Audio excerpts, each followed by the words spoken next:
Hello বন্ধুরা, আজকে আমাদের রেসিপি পেঁয়াজি আর ডিমের চপ। তো আজকে আমার বর এই ডিমের চপটা বানাবে।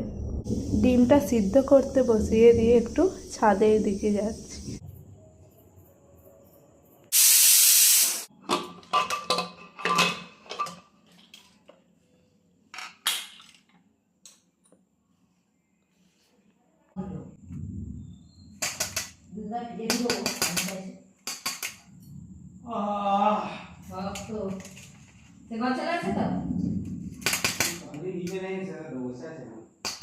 এখনো বসে আছে আর তুমি ডাকতে সে ঘর পালিয়ে যায়নি।